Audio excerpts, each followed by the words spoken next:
This is In the Loop. I'm Christian Bryant. Congratulations, you've now unlocked Winter Plus. It's like regular winter, but with more time indoors, more cold, and more ways to mistake the people who look familiar, but you're just not sure because of the mask, the hat, the coat. Anyway, here's what we got for y'all. Tonight, what happens when a city redirects funding from police to expand the social safety net and care for the homeless? We take a look at one place that's doing exactly that. Then, it's been a long wait for asylum seekers at the US-Mexico border. Now, the Biden administration is creating a path for a limited number of refugees. But first, here's what you need to know right now. COVID deaths in the US have surpassed 500,000. That's more people lost to the virus than the entire population of cities like Atlanta, Georgia, or Sacramento, California. More than 1 in 5 reported deaths worldwide have come in the US. President Biden marked the deaths at a candle lighting ceremony Monday evening. Thankfully, cases and hospitalizations are decreasing, and hospitalizations are at their lowest point since November. Health experts attribute that to people actually adhering to public health guidelines, wearing masks, social distancing, etc. These are the things Dr. Fauci and others believe will help stave off a so-called fourth wave of cases. That's the reason why we keep insisting to continue with the public health measures, because we don't want this to get much worse than it already is. Vaccination efforts have also helped decrease COVID cases and hospitalizations. The CDC reported nearly 19 million people across the US have been fully vaccinated so far, and more than 43 million people have received at least one dose of the available vaccines.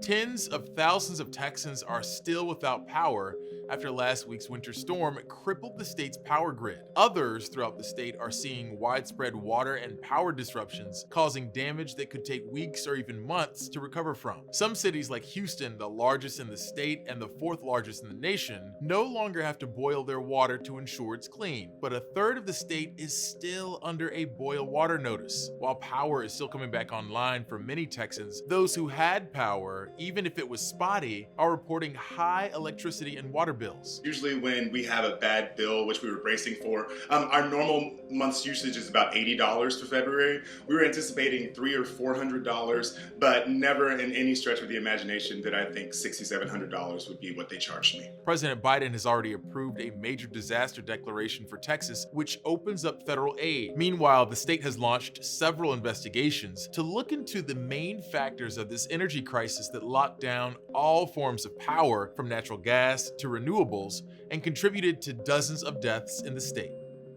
The president's pick for Attorney General is Judge Merrick Garland, and today he entered the spotlight for part 1 of the Senate's confirmation hearing. Garland says if confirmed, he would make investigating domestic terror and the attack at the Capitol a top priority. I will supervise the prosecution of white supremacists and others who stormed the Capitol on January 6th, a heinous attack that sought to disrupt a cornerstone of our democracy, the peaceful transfer of power to a newly elected government. Garland has some history prosecuting domestic terrorism cases. He oversaw investigations into Ted Kaczynski, the Atlanta Olympics bombings, and the 1995 Oklahoma City bombing. During the hearing, Senator Chuck Grassley, the ranking Republican on the Senate Judiciary Committee, pressed Garland on 2 Trump-era investigations, a federal tax investigation into Hunter Biden, and the Trump-Russia inquiry. While Garland said he hadn't spoken with President Biden about those issues, he insisted the DOJ will remain independent from political influence under his guidance. He will not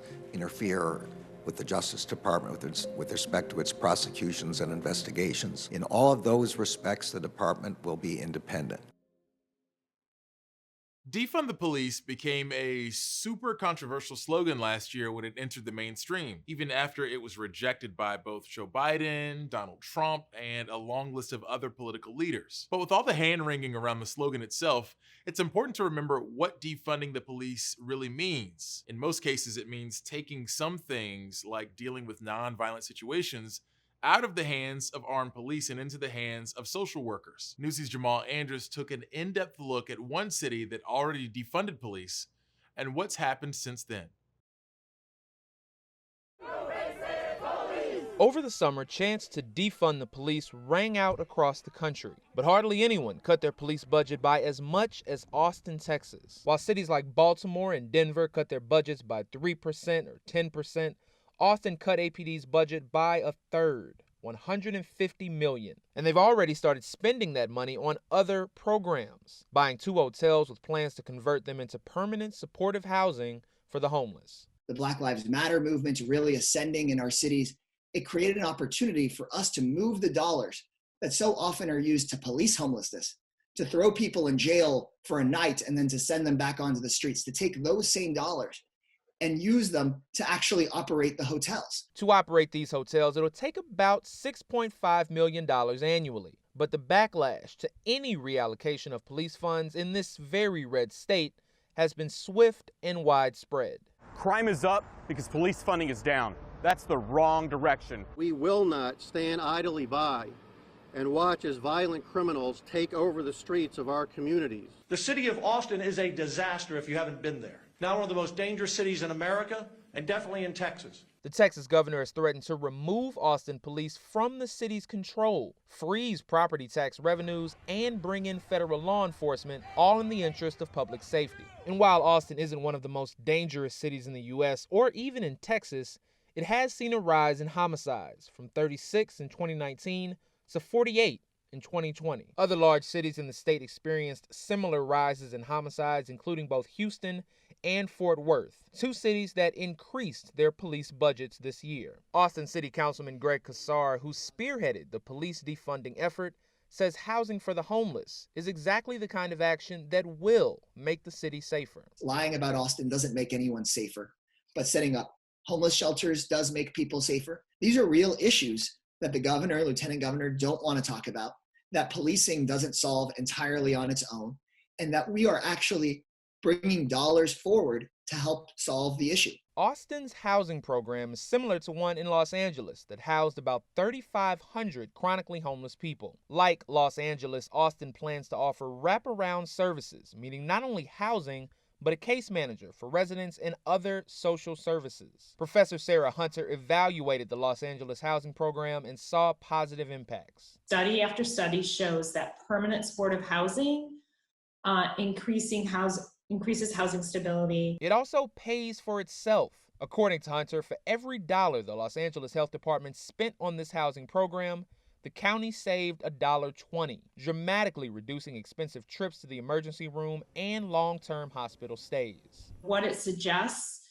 is we're already, as a society, paying a lot of money to provide services to people experiencing homelessness. The provision of permanent supportive housing may actually be a more effective use of those funds. Austin's reforms have extended beyond the police budget, with the city adding a mental health option for 911 calls and proposing an independent office of police oversight. I believe lots of other cities can follow Austin's example because unfortunately, many cities have over-relied on policing and jailing as our primary response to social issues. That's something that doesn't just exist here in Austin, it exists all over the country. Jamal Andrus, Newsy. If you're spending more time indoors, which, well, pretty much all of us are, you and your family might be spending more time with video games. If so, we've got something for you next.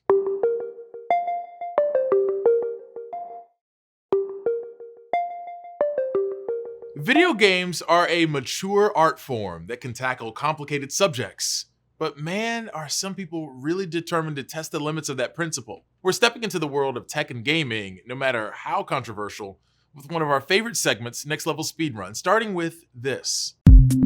Developer Highwire Games says they're planning to release the controversial shooter 6 Days in Fallujah, a game where you play a US soldier during the fighting in Fallujah, Iraq. The game was originally meant to come out in 2010, but it was canceled after backlash from families of slain soldiers. The game makers say they're focused on accurately portraying the real experiences US soldiers went through.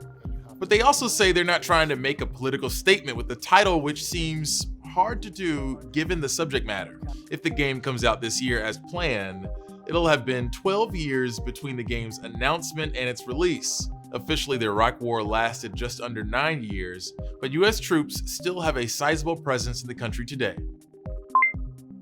Nature is healing, folks. After a year-long absence from the stage, the Nintendo Direct presentations have returned to drive everyone crazy with news. In just under an hour, the venerable game company dropped a ton of info about their plans for the upcoming year and beyond.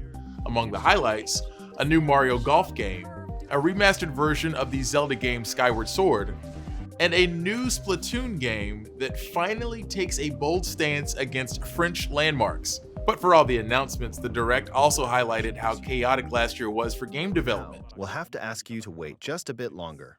Nintendo ended up apologizing to fans for a lack of news about the company's most anticipated Zelda title, Breath of the Wild 2. Delays are understandable on a game of that magnitude, so we're happy to wait patiently for more Zelda news. Here's a team up we didn't see coming. Netflix is partnering with gaming juggernaut Valve to tap into the rich lore of Dota 2? Netflix planned animated series Dota Dragon's Blood apparently follows the character Davion, a knight who can transform into a dragon, I think. Look, Dota 2 is a multiplayer team game, and it's better known for its esports scene than its story. Netflix does have some good video game adaptations under its belt. The hyper-violent Castlevania cartoon has made it at least 4 seasons. And their take on The Witcher was generally well received and did give us this banger. Toss a coin to your Witcher, O Valley of Plenty. There you go, Dota 2. That's the bar you've got to clear. Give me a catchy song and some meme material, and I'm on board. Some 70,000 migrants were forced to wait the outcomes of their asylum hearings from the southern side of the US-Mexico border. Now, the Biden administration is reversing that policy. Newsy's Ben Chamiso explains.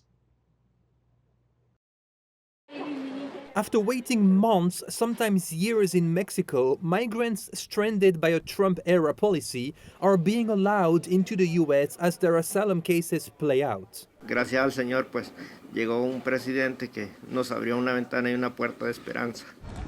The Biden administration plans to let in up to 25,000 eligible migrants, starting slowly at a San Diego border crossing first to avoid logistical chaos.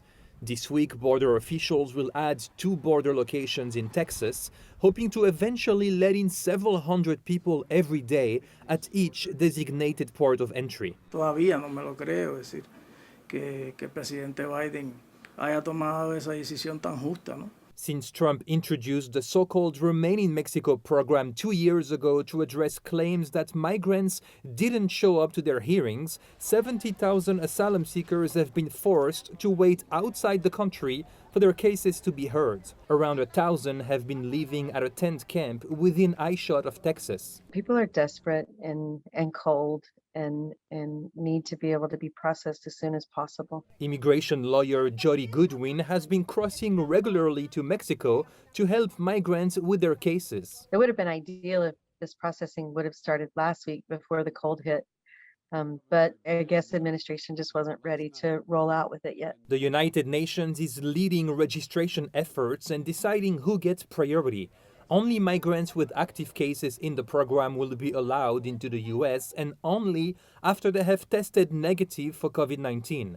Goodwin says her clients are extremely hopeful. It's nice to get those WhatsApp messages that have little praying hands emojis and heart emojis instead of the sobbing, crying emoji, which I have seen a lot for a long time. Once in the US, migrants could be enrolled in the Alternatives to Detention program to ensure they appear at their court hearings. The Biden administration calls the plan another step towards restoring humanity to the US immigration system, but also warns that it should not be interpreted as an opening for people to migrate irregularly to the United States. A group of Republican lawmakers recently sent a letter to President Biden saying that the plan sends the signal that our borders are open. Ben Chamiso, Newsy. If you're not already feeling a bit chilly, how about we take a little trip to Alaska in this next bit?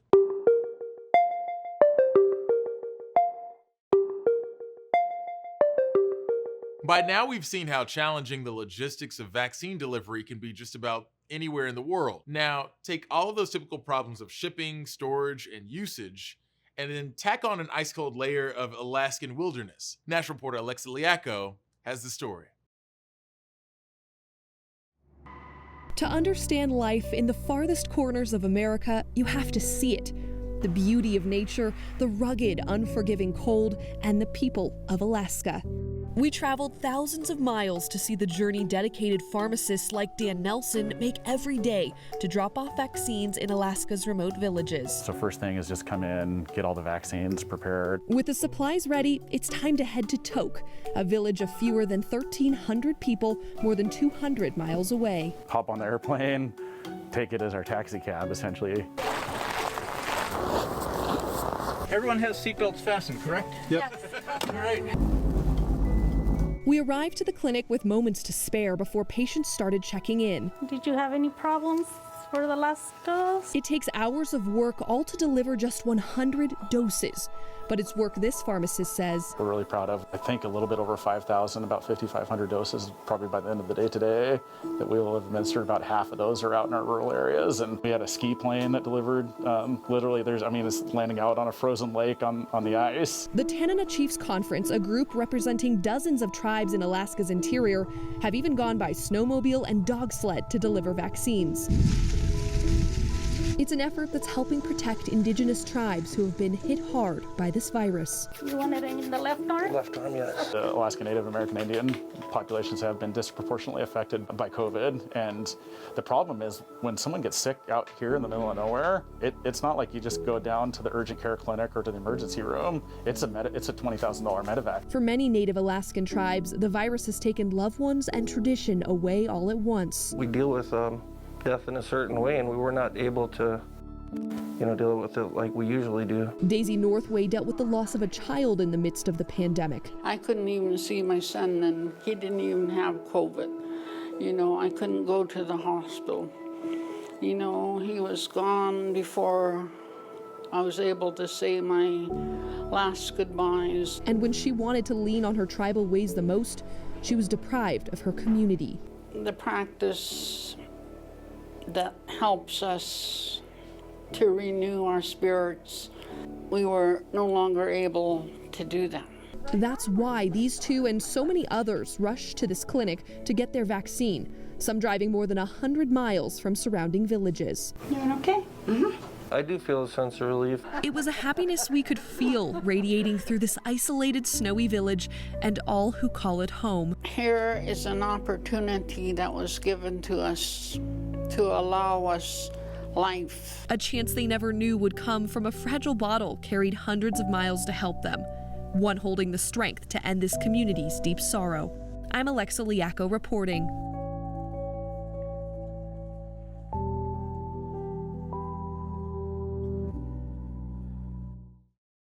A question millions of Americans have been asking for the better part of a year now: when are in-person schools opening back up? Some school districts have been in person for a while now, but many remain totally virtual. Newsy's Alex Arger has the latest on the debate around reopening. As the nation approaches the 1-year mark since most public schools were shut because of the pandemic, the push is on to reopen them completely.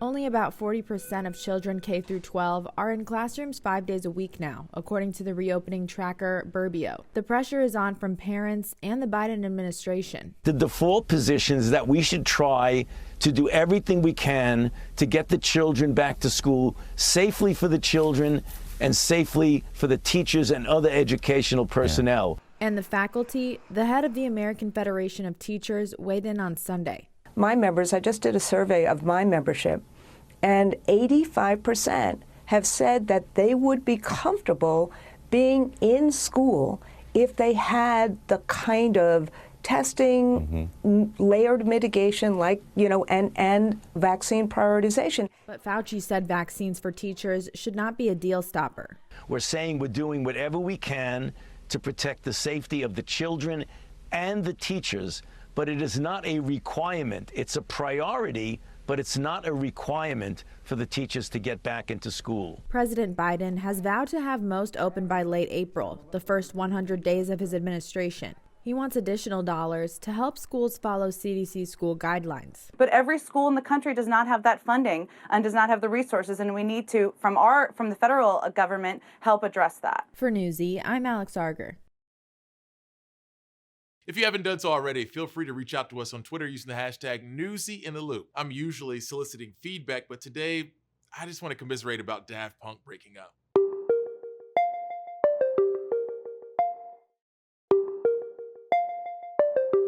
More than 3 years ago, the Trump administration pulled diplomats from Cuba following a series of still unexplained health incidents. Between 2016 and 2018, U.S. diplomats reported hearing loss, headaches, fatigue, and even vertigo. Cuba denied any involvement in the health of those diplomats. Now the Biden administration is considering restaffing its diplomatic mission. Patrick Ottman has more. When the flag went up over the U.S. Embassy in Havana for the first time in more than 50 years, it marked not only the resumption of U.S.-Cuban diplomatic ties, but also a crowning foreign policy achievement for then-President Barack Obama. I have come here to bury the last remnant of the Cold War in the Americas. That optimism proved to be wishful thinking. Shortly before Obama left office, U.S. diplomats, some of them were undercover CIA officers, began falling mysteriously ill. The most seriously impacted had brain injuries, doctors that examined them said. Many of the Americans reported hearing strange sounds, and the incidents became known as the sonic attacks. By fall of 2017, diplomats' families and non-essential personnel were pulled out by the State Department, leaving a skeleton crew at the newly reopened embassy. More than 3 years later, the shutdown means Cubans still cannot apply for visas at the embassy, leaving people like Victor, who was hoping to travel to the U.S. to treat a rare form of cancer, stranded. The answer we got was that they couldn't receive their request because the consulate was closed, he says, even though it's a medical situation, a situation of life or death. U.S. interests are also not being served. Major changes are underway in Cuba. There have been unprecedented protests by artists against censorship. The Cuban government is easing restrictions on private entrepreneurs, and Raul Castro is expected to step down in April as head of the island's Communist Party. But right now, there is almost no U.S. diplomatic presence on this island. The Biden administration announced it was reviewing the decision to reduce embassy staffing, but what caused the diplomats' illness may never be known. A study released by the National Academy of Sciences in December pointed to the possibility of concentrated microwave energy as a possible culprit, something Cuba's investigators quickly dismissed. There is no physical possibility of a microwave weapon penetrating hotel rooms, houses, and causing brain damage without burning the skin and without harming other tissues. A declassified review from 2018 obtained by the National Security Archive indicated that U.S. government officials botched the initial investigation into the attacks. Even a year and a half after all of this began, U.S. investigators did not have the vaguest idea of what happened, if anything, in Cuba. And the report makes that pretty crystal clear. A lawyer for 8 of the U.S. diplomats tells CNN his clients are still feeling the impacts of the so-called Havana syndrome. Even if the Biden administration decides to send other officials to replace them, the mystery of how U.S. diplomats fell ill in Cuba may never be solved. Patrick Ottman, CNN Havana. That's it for us, gang. As always, thanks for watching. We'll be back tomorrow for more In the Loop. Same time, same place. Top stories from Newsy are headed your way right now.